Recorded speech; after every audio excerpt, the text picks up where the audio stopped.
السلام عليكم ورحمة الله وبركاته. تلاميذ الصف السادس الابتدائي، درسنا لهذا اليوم هو من السيرة النبوية المطهرة، شخصيات إسلامية. أم المؤمنين السيدة خديجة الكبرى عليه السلام. من هي السيدة خديجة؟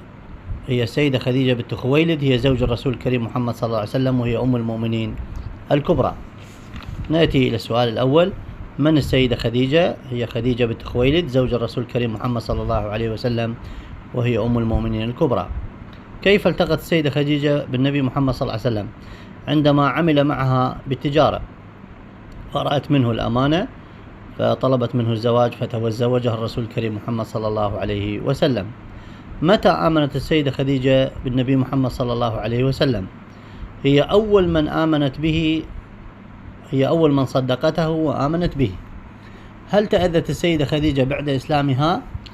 هنا يقول: بذلت أموالها الكثيرة كلها نصرة الدعوة الإسلامية ومؤازرة الرسول صلى الله عليه وسلم، ولم تتآون عن نصرته طول حياتها.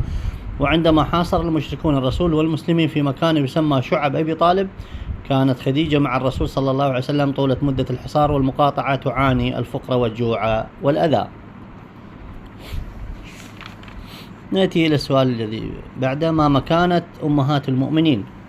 هنا يقول: ولما كانت السيدة خديجة أم المؤمنين عليه السلام العظيمة، فإن الله سبحانه وتعالى بعث له تحية لها منه بواسطة جبريل عليه السلام.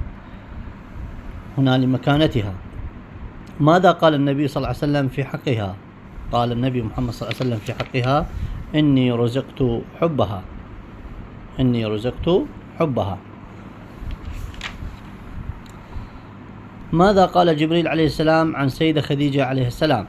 هنا قال جبريل عليه السلام عن السيدة خديجة: أقرأ عليه السلام من ربها ومني، وبشرها ببيت في الجنة من قصب لا صخب فيه ولا نصب. هذا ما قاله جبريل عليه السلام عن ربه. ثامنا: ماذا قال النبي صلى الله عليه وسلم بعد ذلك؟ قال النبي محمد صلى الله عليه وسلم بعد ذلك: أفضل نساء أهل الجنة هي خديجة بنت خويلد، وفاطمة بنت محمد، ومريم بنت عمران، وآسيا بنت مزاحم، وامرأة فرعون. وخص هنا أفضل نساء أهل الجنة هي خديجة بنت خويلد. ماذا تعرف عن السيدة خديجة؟ نعرف عن السيدة خديجة هي الإخلاص والوفاء وحسن المعاشرة للزوج، والجهاد والتضحية والصبر على الأذى في سبيل الله. ما المقصود بعام الحزن؟ هنا توفت أم المؤمنين السيدة خديجة بمكة قبل الهجرة ب3 أعوام، وفي نفس العام ماتت فيه